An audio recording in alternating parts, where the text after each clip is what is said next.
जैसा कि आप जानते हैं, पर्पल फेस्ट गोवा 2025 जल्द ही होने वाला है। ये 9 से 12 अक्टूबर 2025 तक आयोजित होगा। मेरे पास आपके लिए एक अच्छी खबर है। इस कार्यक्रम में आईएसएच टीम भी उपस्थित रहेगी। आईएसएच में मग, मैग्नेट और अन्य चीजों की प्रदर्शनी होगी।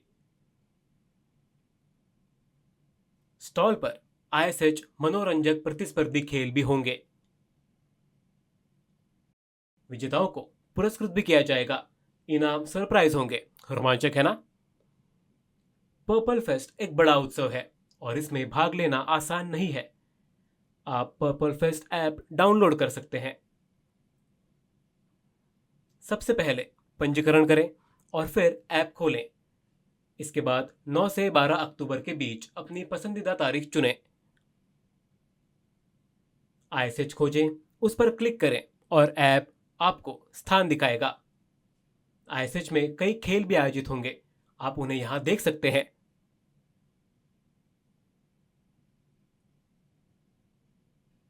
वाह, ये तो रोमांचक है। इनाम जीतने का मौका है। दिलचस्प। आप आईएसएच टीम से भी मिलेंगे।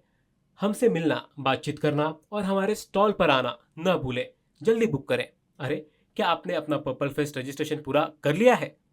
नहीं? इस लिंक पर क्लिक करें, अपना पंजीकरण कराएं और आप आसानी से प्रवेश पा सकते हैं। आनंद लें, मजा मत चूकिए।